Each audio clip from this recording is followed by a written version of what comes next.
How's it going, everybody? Welcome back to Mojo Grip. Mike here. Boy, do I have a treat for you today. Stay tuned. We're going to check out the Bombardier Global 6500.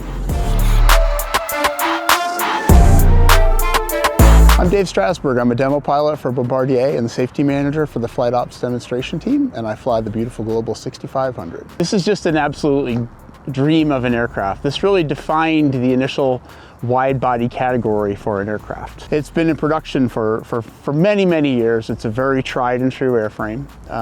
There's 1,000 of them on the market, at least, working on that now. So the basic frame of the aircraft is the same, but the things that we've learned through operating it throughout the years have allowed us to make improvements in the avionics and in the systems, the cabin pressurization, the interior, all those wonderful things that make an aircraft that much better to fly. In fact, one of the early Globals has about 40,000 hours on, or over 40,000 hours on it, still operating. So you're talking 40 years at 1,000 hours a year, which just really tells you about the reliability of the aircraft. So tremendous redundancy. It's got a ton of generators on it. There's 2 generators on each engine. So, and in the event that you were to lose all of your generators, we have a rat in the nose, which can provide electrical and hydraulic power in an emergency as well too. But in order for that to come out, you got to be having a really, really bad day. So yeah, so it's a beautiful, beautiful aircraft here. As you work your way around here, you'll see the engine refuel defuel panel here. So for a pilot, it's magnificent. You just go in, you set it up ahead of time, and you tell it how much fuel you want for the aircraft, preset it, and then the trunk will pump it in and it will take care of shut off for you at the exact right time. You've got beautiful leading edge here, just an absolutely gorgeous wing. It has a slat in the front of the wing, which basically, you know, as a private pilot, even small airplanes, Cessnas and Pipers and everything have flaps on the back of the wing, which help you increase the amount of lift when you're flying slowly, right? Well, the Global's advantage is that it has slats in the front of the wing, which are basically like flaps in the front of the wing. And they allow you to get even shorter short field performance and give you a bigger wing when you're coming into land and you're slower. So when you got the 5000 and the 6000, they upgraded the avionics in those. So it went to the Collins avionics, okay? And which are much more modern for the pilots to use. And then when you went to Global 6500, they made some modifications to the flat fairing system and some adjustments to the engine. So you get better fuel efficiency in the aircraft. And this is one of the this is really the kind of the secret sauce of the Global. So it's the flexibility of the wing. Because when you're moving along in flight in the aircraft, you're constantly upset by the turbulence, all right? And you get basically thrown around through the air as the turbulence happens, right? And if you have a stiff wing to the aircraft, the whole aircraft moves, and so the passengers feel it, right? Passengers do not like turbulence. Pilots don't like it either, but passengers really don't like it. So one of the things that they did on the Global was to keep the wing flexible, they actually take all the sensitive mechanisms for the flaps and put them outside of the wing. So a lot of people will say, these flap fairings that you see right here, we call them canoes. Why do you have those on the wing? And a lot of aircraft don't have those.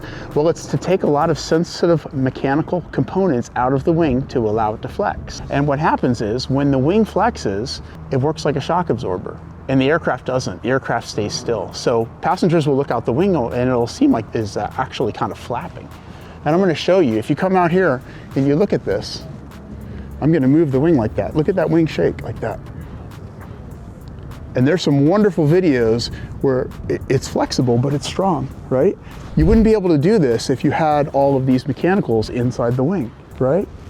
So flexible wing, smooth ride. So you've got full ice protection on the front of the cowls. You see those chrome areas that you were looking at before. Those will actually heat up to prevent ice from forming.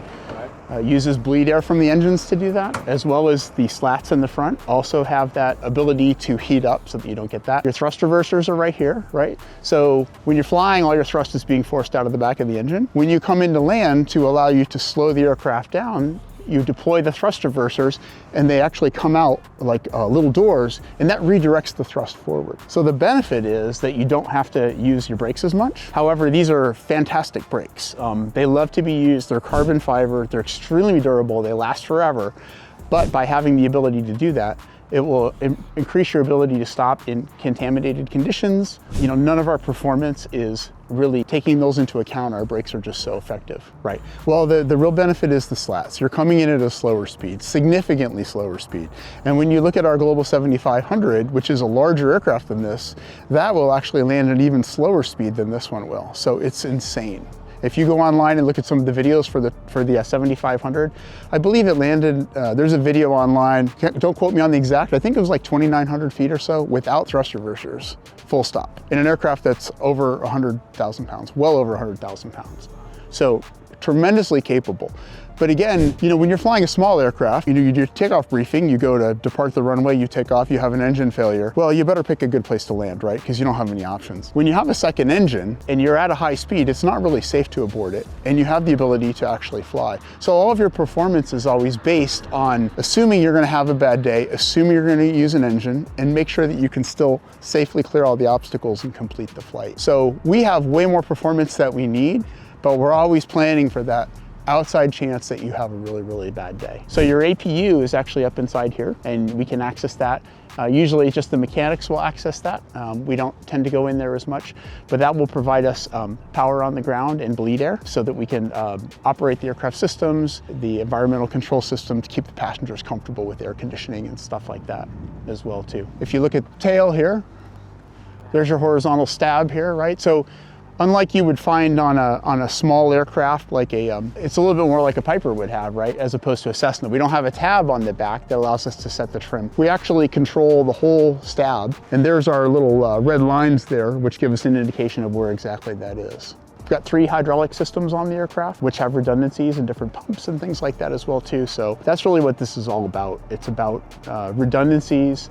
If you should have a failure of some system or something like that, that you can still fly the airplane and get your passengers safely to where you want to go. And here you can see on the back, here's a little view of the flat fairings, or the canoes, as we like to call them as pilots. One of the other things that happens on big jets is, you know, when you're flying a Cessna or something like that, you bring it into land and you kind of hold it off and you want to get that sort of nice soft landing on the touchdown. Well, on a jet, you really don't want to do that. You want to get the wheels on the ground rolling as quickly as possible, because then you have a whole lot of other devices that can help you stop. Fantastic carbon fiber brakes. You've got multifunction spoilers and ground spoilers on the top of the wings here, which in flight, these will actually come up and modulate to make the ailerons more effective, right?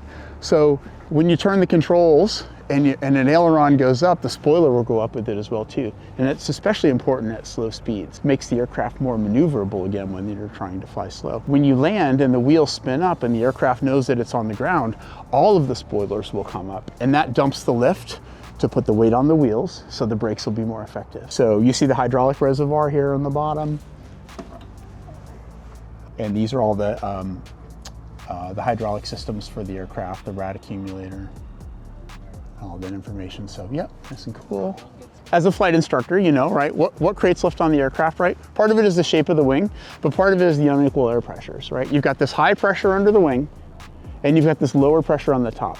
And they meet on the back of the wing, and then they equalize as they fly out. Now, on a normal aircraft, what happens on the end of the wing? You've got high pressure on the bottom. Well, some of it sneaks around, right? And wants to get to that low pressure. And what happens is you actually get these wingtip vortices that generate on the end of the wing, okay?